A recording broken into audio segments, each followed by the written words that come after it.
All right, it's great to be with you guys. Thanks for coming. Appreciate everybody coming out. Hopefully you had a really good time talking to our guys, many of who are new or you didn't have a chance to meet with this summer. So I appreciate everybody coming out. I'd be remiss if I didn't begin with the talk of the sports world on Saturday. Big congrats to Ryan, his staff, and players. What a game. What a game. What an unbelievable game. So excited for them. We enjoyed watching it together as a team while we were away for a couple days. So I'll make some brief statements and then get rolling here with questions. As many of you know, this starts our practice week here. We have a number of practices and a number of days before our first contest, 30 practices before our first 42 days out from our first game. And that's obviously a really, really important time for teams and programs to build consistent habits. And that's really what these next 4 to 6 weeks are about, is building our system and building consistent habits with our team. So we are really excited about this group. As excited as I've been. It's really nice to see some faces that went through some real battles last year back at it. Many of you guys know who I'm talking about with those returning guys. So it's great to have a core group of returning guys, along with the addition of some transfers and freshmen. So yeah, we are ready to go and excited. I will say this: I think our schedules, I really believe our schedule is the best schedule we've had since we've been here, both in terms of how competitive it is, the quality of opponents we have, both in mid-major opponents as well as certainly some traditional powers that dot the schedule throughout the year, as well as an unbelievable Big Ten schedule. We did not get the benefit of the doubt last year with Big Ten home games. This year we have some tremendous Big Ten home opponents coming to the shot. So this is as good a schedule as we've had, a great home schedule, and I can't wait to get started. So I'll start with questions. Adam, you can go ahead and start. Sure. Well, Chris, you're obviously, like you said, you have some returning faces, but you are still kind of young. Do you know, how much more do you know about this team than you knew about last year's team when you got things underway? Yeah, considerably more, Adam. I think we have way more knowns than what we had at this time last year. We had some knowns, but you had a guy like Justice who had been out a year, so there were still some questions in terms of his overall health. I think the fact that our 3 sophomores, we are still young, and we will be regarded, certainly in terms of age in class, one of the younger teams in the Big Ten. My only point to that would be, I think the experience that those 3 sophomores got last year will really prove beneficial, and I'm not sure I even look at them as sophomores because of the experience they got last year. Hopefully that provides great benefit. Over here, Matt and Tim. Yeah, Coach, your social media has been well documented with your weight loss journey this past summer. You gained into shape and lifting those weights and doing the running, and talking to some of the players. Felix gained a lot of weight, Bruce lost some weight, a couple other players changed their weight. Is there any correlation between your weight loss and some of the weight changes with the players? No. I wouldn't expect it to be, and I never want to compare myself to the athlete of body of an 18 and 19-year-old. My trainer the other day, I asked her what I was squatting. She throws the weights on there, and sometimes in my home gym, and I asked her what I was squatting, and she said, well, you need about 185. And 2 days earlier, our strength coach had told me that Bruce did 400. So I'm going to try not to compare myself to them. I will say this: our guys are physically as good as they've been. I think our conditioning is something we need to improve on these next 4 to 6 weeks. I think that's an area that we're really targeting as a team that we need to get better in. Timmy. Chris, players have been talking about an edge to them and that Buckeye basketball is back. Do you get that as a coach? You get that edge back and wanting to prove yourself again? Sure. I mean, how can you not after what we all went through last year? And that's the benefit, again, of having guys that have scars to them from last year. I think there can be real power in the pain we went through last year. And I think if it's used in a way that provides fuel, I think that's a really positive thing, and I don't think you can go through what we went last year and not feel that way unless you're not a competitive guy. This seems also like a year where you love having guys back. You've always said the old wins in college hoops. So I don't know how old like sophomores are, but they played a lot. Yeah. But you had a ton of new players combined with a lot of guys back. Is that maybe one of the more interesting dynamics you've had since you've been a coach? Well, I think the addition of obviously some 3 transfers as well as another large freshman class brings a number of guys that are new to the team.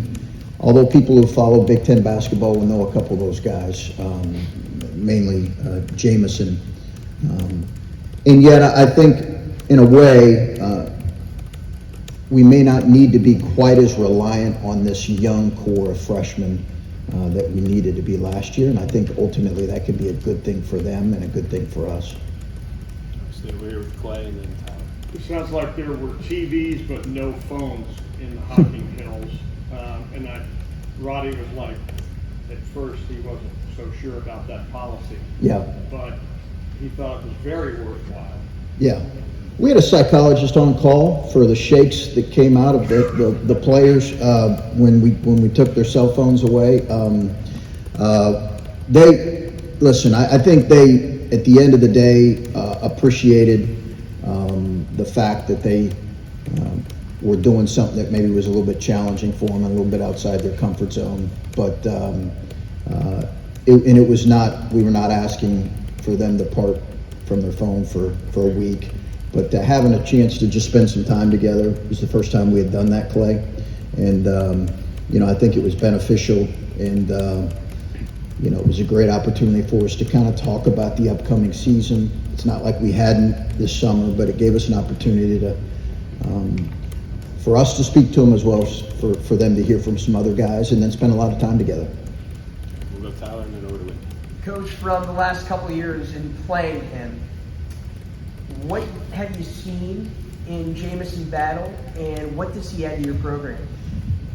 Well, listen, I think he's a really proven, gifted scorer, and I think that is what we've seen from him so far in the preseason, the fact that he can score the ball, and I think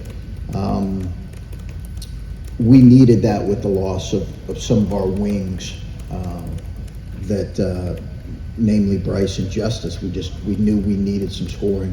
He's proven that, and now we've got to get him to continue to be that guy, and then do some things we feel like that he needs to do a little bit better in terms of defending and being a better rebounder on both ends.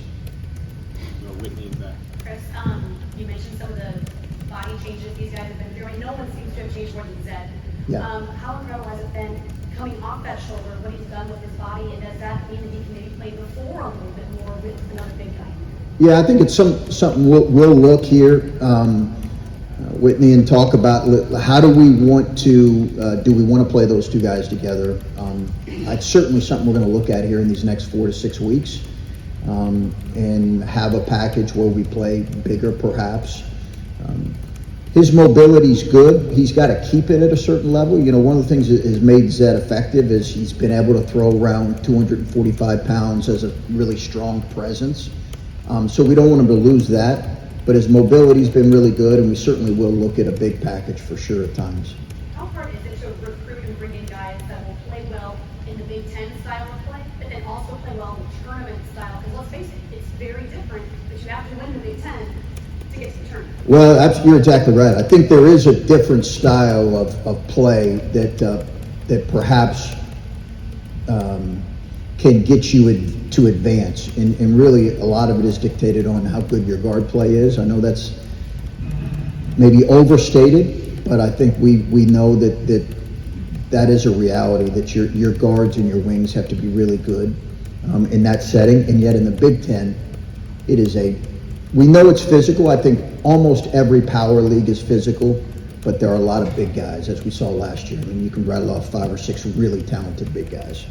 All right, we'll go up front center here. Andy Baxter and then Andy Ames. Chris, Roddy was talking a lot about defensive efficiency. I know that's been a priority for a couple of years now. But is it even more of a priority now, and what is the standard in that regard? Yeah, I don't want to get specific necessarily on the numbers. Good question.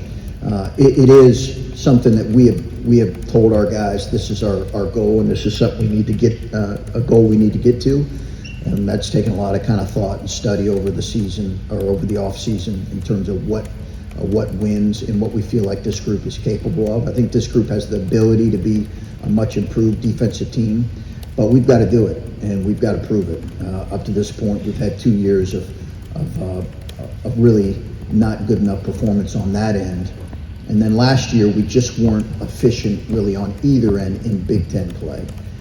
So that's certainly been a point of emphasis and will be as we move forward.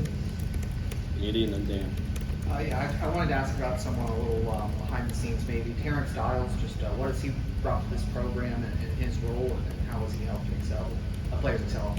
Yeah, Terrence is great. Yeah, Terrence has been a great addition to the staff. As you know, we hired him a few years ago when Scooney went to Memphis, and we've loved having him with us. He has a really good feel for obviously this program, and he does a lot in terms of the day-to-day with our players. A lot community service. He's involved in some NIL opportunities, and his big role is monitoring their academics. Stay in front of Dan and then Tony. Roddy talked about you guys kind of having a nothing to lose mentality last year in the Big Ten tournament, and he thought that kind of elevated the way you guys played. How do you bottle that up and play that same kind of mentality all year long? Yeah, it's interesting to hear him say that. I think we certainly played, lighter. I will say this: we started to play really well, probably a week and a half to 2 weeks before that. So I don't know if you can automatically go into that setting, say, hey, we got nothing to lose, and play well if we weren't playing well up to that point. We really had a week and a half to 2 weeks of playing pretty well, and I think that created a little bit of momentum for us.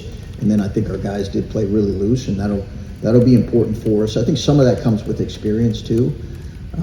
Guys have been through moments, and they're going to know a little bit more what to expect this year than maybe what they did last year. And some of the guys talked about how Brandon Bailey and his NBA experience, they've been able to draw from that. What does he bring in that regard? I think he's just got a deep knowledge of defense, and that's ultimately why I hired him. He's been helping with doing some things defensively, either coordinating defense or playing a major role in defense for a number of years now in the NBA. I mean, a number of years. We're talking about he was 12 years with Boston. He was 2 years with Detroit. So I just think the depth of knowledge for him is something that our guys are going to appreciate. I've appreciated it. He's got a knowledge base that I think has been really helpful, and he's been a good hire, but we've got to prove it on the floor. Tony and then Chris, how much ownership have you seen the sophomores take of this team? How much ownership do they need to take of this team? Well, they need to take a big role. All three of those guys, now four, because we're kind of including Evan in that group of the sophomore class. Evan Mahaffey, who we're excited about. He's now the fourth kind of one in that group. So I think all those guys are going to need to play an important role, but certainly those three guys that went through the battles last year, the struggles, and then finishing well, they need to take a big role. We'll decide on captains for the season here in about a month, but I would assume all three of those guys are going to play an important role. And then I don't know how you feel about this being somebody's team, but Bruce Thornton does this need to be his team? Does this need to be somebody's team? Well, I think he's going to be at the forefront of any type of leadership role or direction this team takes. There's no question of that. We'll go back center to Spencer. Chris, the transfer portal's been surprised this year in October. It's like every player who's playing college basketball almost has been doing the transfer portal. How much have you seen the game change in the last 5 years, and what do you think it's at right now? From the transfer portal? Yeah. I think significantly, but even before I think we around here started to see the effects of the transfer portal, maybe in other sports like football, it was a big issue in basketball. So I think we started to catch wind of just how different the sport was going to look maybe 10, 12 years ago. And, you know, it started 10, 12 years ago. You started to say, hey, the best players on some of the teams in the country are transferring. You know, that used to be unheard of 15 years ago. So, you know, I think it's changed significantly. The hardest thing, I think, is sometimes for your fans, because they just have a hard time getting to know your players and what your roster looks like, and that's a big adjustment for your fans. How important is a day like today to give fans a chance to hear from every single one of your guys to be able to kind of get to know all of them? It's really important, and that's why I thank you. I appreciate you guys. It's a great turnout. Appreciate you guys coming out. We love having you guys cover our program, and I think it's great for them. You get to see them in terms of their personality and what they're like. And again, a lot of these guys, it's the first time you had a chance to talk to them, I think, at length. So, you know, it's great and it's important. I'm glad you guys came out. I'm going to get one in the back right. State men's basketball celebrates 125 years this season. What has it been like for you to be a part of a program with so much stature like Ohio State? Oh, it's been incredible. It's been an incredible place to be at, to coach, to learn the history and the lineage of a program that is this proud and has tremendous history and tremendous following and tremendous passion behind it. I'm excited about celebrating this year and what all that represents, and all the guys that came before us. We talk about that. Probably our guys get tired of us talking about how much they are representing something bigger than themselves and the teams they're representing that came before them. Absolutely an incredible honor. All right, we're going to Steve in the bag and then a couple of follow-ups. Hello. Hi, Steve. Bruce Thornton, going from year one to year two. Yeah. He was one of the dominant players in the Big Ten tournament, made it to all tournament team. You know, you guys didn't make the championship team. Just what is it going to take for him to play at that level and to be that consistent over the course of the season and leading your team? Yeah, I think Steve, just the confidence that he gained from the last really month and a half of the season, because as you know, you were with us every day, Steve, at all of our games. You started to see him turn the corner after that really difficult stretch he had in his freshman year. So it was well before the Big Ten tournament. Just the Big Ten tournament, we were winning and he was playing really well. I expect him to make a real positive jump, and I think it's going to be a lot of ask of him. But I expect him to build upon what he was able to do last year. And that's not to say he's a sophomore. He's going to go through some ups and downs, but he's better. We've seen that here this summer. He's gotten really good work in. I think he's in the best shape he's been in since he's been here, and that'll be important for him because he's going to play a good amount of minutes. Four freshmen, just what have you learned about them the last couple of months working with them, and how do you see them fitting in individually? Yeah, really excited about the four guys. You know, a couple of them have been out throughout the summer with some injuries and some ailments that quite honestly have set them back a little bit. But I'm excited to hopefully get them and get to work. I think all of them bring real strengths to our group. And, you know, we'll know here as we get into this thing in the next month, kind of where they're at individually and how much they can help us. But I'm excited about all four of their futures. We got a couple more here. Connor and then Chris, last year you said several times that the plan was never to have Bruce play 30, 35 minutes a game like he did. Now that he's been through kind of the ringer once, how much are you leaning into that this year, that he's going to play a lot, but not out of necessity, but because he makes things happen? He's the face of the program, like you said. Yeah. Well, you know, we started to play through him more last year, and I think that's when we became a more efficient offense, when we played through him more. You know, I'll scrap any thought of, hey, we're not going to play him 30 minutes, like I said this time last year, okay? So what I believe is we're going to continue to play through him as long as he competes on both ends like we believe he will, and he's going to be really a focal point of what we do on both ends. And then with Zed and Felix and Austin, Do you think this is the most depth that you've had below the basket since you got here? Yeah, I think Austin's got a learning curve as a big guy. He's got to continue to grow and learn, but having both of those guys, Felix with a year under his belt and Zed fully healthy, provides depth at the 5, which will be really important for us. Finish up with that. How healthy do you start preseason? You know, we have a few guys that are out with various things. Nothing significant right now, Adam, but I'll be honest with you, there have been some guys that have missed some time. I don't want to get into specifics, that have just limited their ability to get better at the level we hoped in the summer. But all in all, I would say our health is pretty good, but I would love for it to be perfect here as we head into this week. And you mentioned Felix a moment ago, and he looks like he has put on a little bit of weight, gotten a little bit stronger. So much of his role was predicated on defense last year. Offensively, what kind of expectation do you have for him to take a step at that end of the court? You know, I think there can be a step taken for sure. There's no question. I think he's improved in some areas. He showed it some glimpses last year to being able to score on both blocks. For sure. I just think it's for him, it's continual steps in terms of improving his overall skill. I think at the end of the day, we know how he impacts things and how he's going to need to impact things, and it's going to begin defense and rebounding, but there's no question offensively he's gotten better, and I think will continue to. And then just big picture, but after a year like you had, what constitutes, in your mind as you sit here now, what constitutes a good season? Listen, I'm really excited about the potential of this group. I think maybe ask me again here once we have some time to spend on a day-to-day basis with our guys. But I'm really excited about what this group can grow into and be, Adam. And I think health's always an important part of that, but there's a lot of guys that I think have the ability to take steps as players, and I think if our team takes steps in terms of those areas we've identified we have to improve in, I'm excited about what this group can be.